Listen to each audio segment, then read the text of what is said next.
everybody, it's Miss Marie, and today for STEM Thursday, I thought we would do, or STEAM Thursday, I thought we would read a little bit about snow. And this book is called The Story of Snow, and it's about the science of winter's wonder. It's by Mark Cassino and Josh Nelson, and this book is published by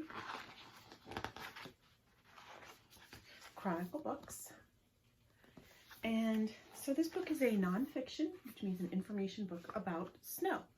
And we're going to be looking at some wonderful close-up pictures of snowflakes. You can really see the crystals inside of them, which is really neat. But first we'll start with this page. It says, "Our story starts on a winter day, high up in the sky in a cloud that is very, very cold. This is the story of snow." Clouds are mostly made of air, which we can't see. Then there is water vapor, which is water in the form of a gas, which we also cannot see. We do see the billions of tiny droplets of liquid water and ice crystals that float in the cloud. They reflect light, making the cloud visible. That's what we see when we look up. We don't see the actual cloud. Snow begins with a speck. Clouds are mostly made of air and water, but there are also bits of other things, like tiny particles of dirt, ash, and salt. Even living bacteria can float in the wind and end up in a cloud. A snow crystal needs one of these specks to start growing. These specks are much smaller than the eye can see, but if you could see them, you would see ash or soot from a volcano or a fire, a grain of pollen from a flower, salt left over from ocean water that has evaporated, particles of soil, or bacteria from plant leaves. These are all things that make the specks that could form a snowflake. The speck becomes the center of a snow crystal. When specks get cold enough, water vapor will stick to them. If you had a microscope, you could see such small things. Here's what you would see. Water vapor sticks to the cold speck, making the speck wet. More water vapor sticks to the wet speck, forming a water droplet. The droplet freezes into a ball of ice. More water vapor sticks to the ball of ice, and it grows into a hexagon-shaped crystal. Water vapor continues to stick to the crystal. Faster growth on the corners causes 6 branches to sprout. So you can see it's going this way. The branches keep growing, sprouting little arms of their own, and a beautiful snow crystal is born. So it just keeps on adding more water droplets until it becomes a crystal.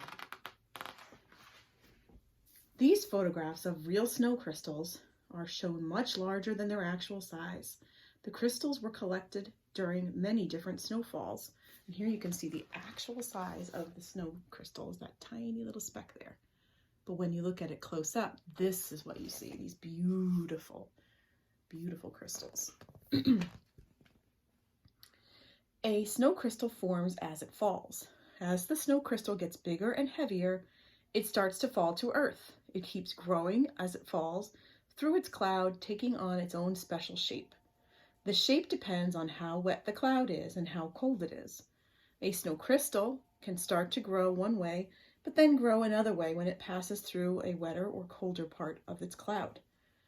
The crystal stops growing soon after falling below the clouds.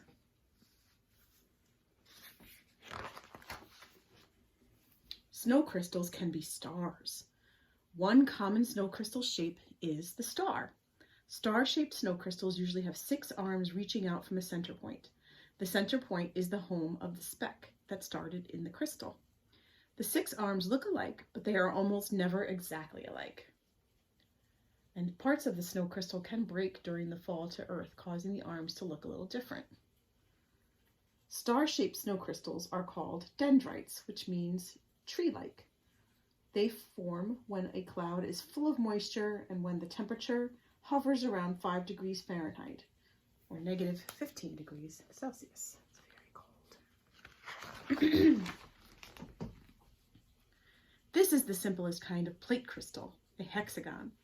Plates form when there's not enough moisture in the cloud for stars to form. and when the temperature conditions are a few degrees warmer or colder than the temperature range that stars require. So these ones aren't going to form into stars. They're going to just kind of start, but they don't form. Snow crystals can be plates. Plate crystals are thin like star crystals, but they don't have arms. The simplest kind of plate is a hexagon with 6 straight sides. More complicated plates have points where arms almost grew. Simple plate crystals are much smaller than stars. They can be as wide as 1 millimeter, but they are usually a lot smaller. And here's an actual size of one. That's the actual size of this. This is what it looks like up close in a microscope, but this is the actual size. Oh my goodness. The points on this plate crystal are the beginning of arms that were just starting to develop when the crystal fell out of its cloud and stopped growing. It's starting to get the star shape. Snow crystals can also be columns. A column-shaped snow crystal they're shaped like pencils. They're not flat like stars and plates. Columns can form high in the clouds at very cold temperatures. They are very tiny, and when they fall, they make for very slippery snow. And here's the actual size, and it's just a little dot of this one. Wow, that's a beautiful picture. I love that. And here are here's the column shapes here. It says that a column has 6 sides. These are 3 types: the solid column, the hollow column, and the capped column. So this one's hollow inside, this one's solid, and this one looks like it has a cap on top, both sides. This a capped column right here.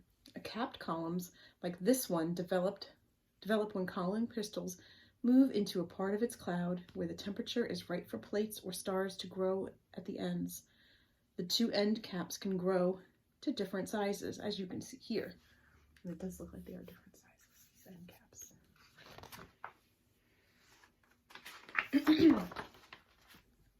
6 is the magic number for snow crystals.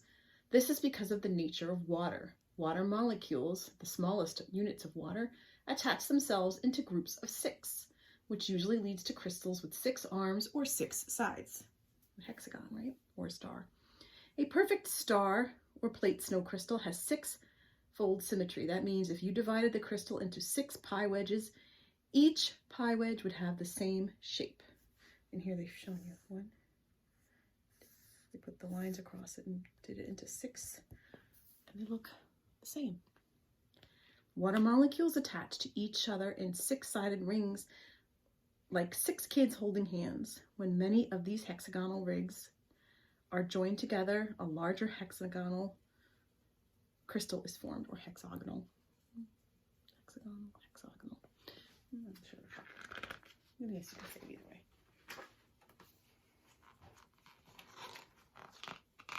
Oh, here it says, if you think of a star crystal as a clock, the arms of the star crystal can point to 2, 4, 6, 8, 10, and 12 o'clock. It does look like a clock. Parts of a clock divided up. Snow crystals are rarely perfect. So much can happen during snow crystals' fall to Earth. It is rare that one will turn out perfectly. If a droplet of water passes close to the arm of a snow crystal, that arm can start to grow faster. Before long, that one arm will be a lot longer than the others. And I guess I can kind of see that one here, maybe. Oh yeah, I can definitely see some of them are a little bit longer here. Oh, here is definitely, you can really see it. A snow crystal can be a twin. Did you know that? A snow crystal can have 12 arms. This is a twin crystal, which happens when 2 crystals start from the original speck and form on top of each other. A snow crystal can have bumps. If there are enough water droplets near the crystal, some can strike the crystal and freeze on contact. This gives the crystal little bumps called rime. I can see it's a little bumpy here. It doesn't look like the arms form perfectly. Many snow crystals make up one snowflake. Often snow crystals bump into each other and get stuck together.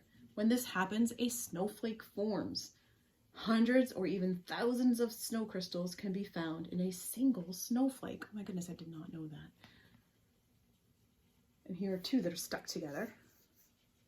And here are 2 that are stuck together. Snowflakes we see falling from the sky are usually clumps of snow crystals like these. Individual crystals, which are sometimes called snowflakes, can fall on their own, but they are much smaller and harder to see. So what we see is usually actually more than one stuck together. Once a snow crystal lands, it starts to wither away. We know that. We call it melting. Snow crystals can't keep growing after they fall from the clouds. And when a crystal stops growing, it immediately starts to wither. Soon the arms of the crystal break down and the crystal shape becomes rounded. This means that if you want to see a snow crystal, you need to catch it in the air or find it soon after it lands.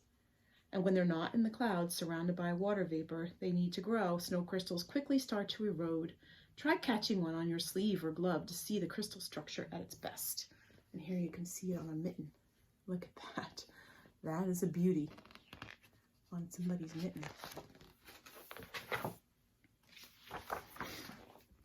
Are no two snow crystals alike? We always hear that expression, right?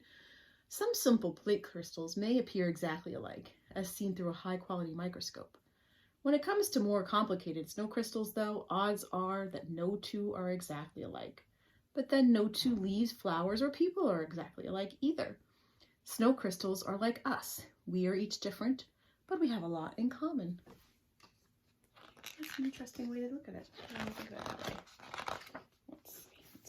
We have a new book, so it's hard to turn the pages. Oh, and this on the back of the book explains how to catch snow crystals of your own.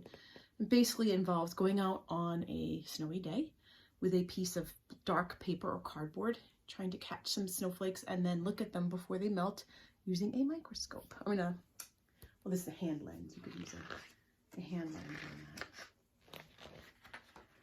And that is the end of this wonderful picture book with some beautiful, beautiful photographs in them of snow crystals. And I really enjoyed that book a lot, and I learned a lot, especially about them not being perfect.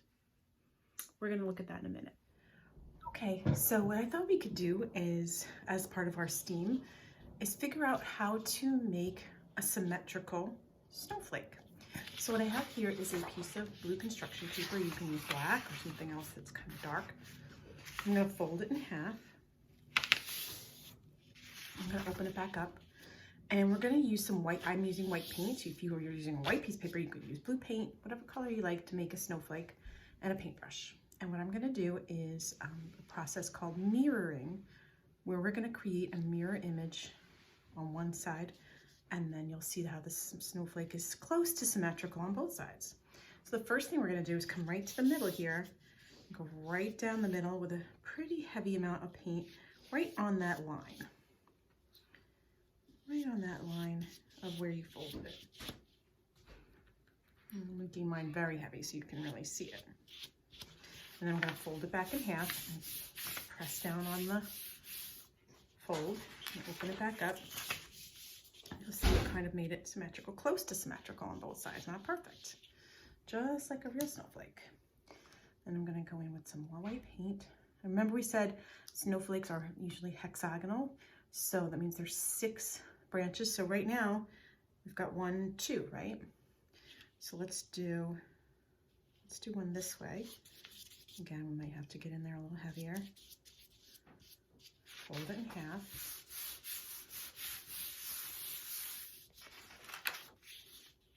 Got 1, 2, 3. So now let's do one going down this way. If you have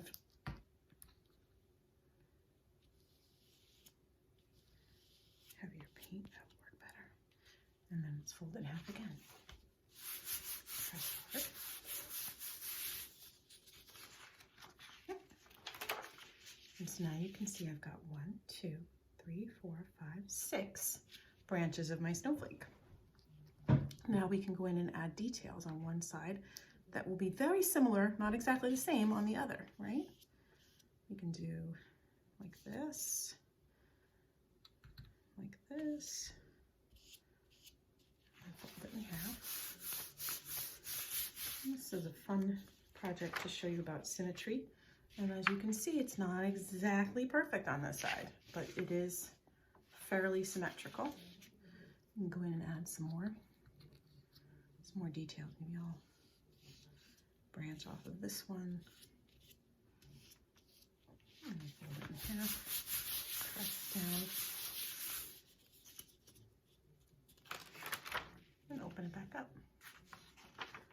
It's just a really fun way to learn about symmetry